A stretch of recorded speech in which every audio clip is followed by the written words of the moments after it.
In this tutorial, I will show how to study shadow patterns in the existing context, get a better understanding of sunlit spaces and how existing buildings create shadows through the year. These studies can be used in different ways. It can be used for determine where there will be direct sun in the outdoor spaces, or where there potential can be direct sun and light on the building. You could say this is a similar simulation to the solar radiation, but the big difference between those simulations is that solar radiation simulate with specific weather and climate data. By using the sunpath, you only get answers of how the geometry creates shadows.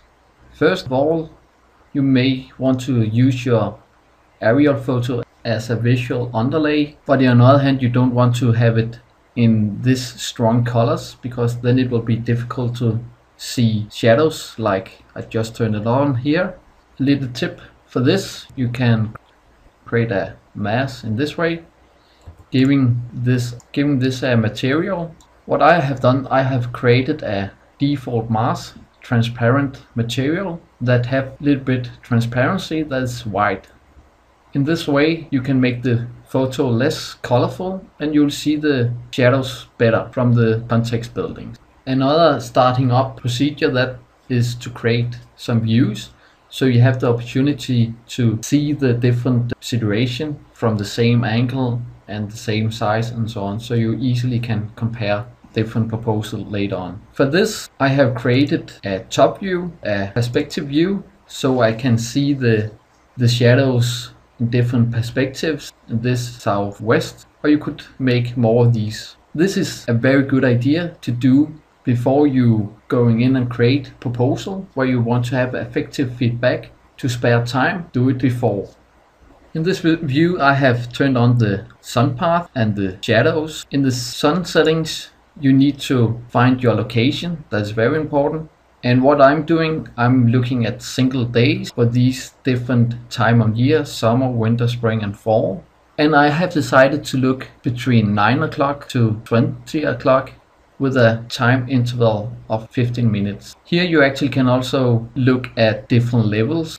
Let us say you wanted to create some kind of elevated outdoor area. For this you could create shadow on those levels you have created in your project, so it's not only on the ground level. You also have another interesting possibility, that is this one, preview solar study, where you can animate the specific day between time span you have chosen, from 9 to 20 in this case.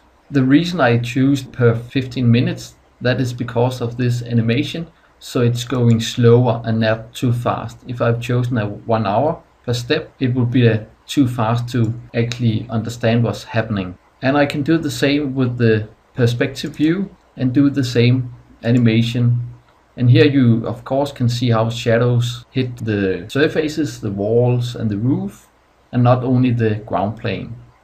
These views I can of course take screen prints from. For example, if I go to the top view, I could take some screen prints with the sniping tool, as I have done here, and maybe use Illustrator for comparing these different solar studies. Here I actually have created a shadow range by taking it screen prints in different time steps. This is of course easier to create in Ecotect, but if you want to use Revit or Vasari for this, then it's also possible in this way.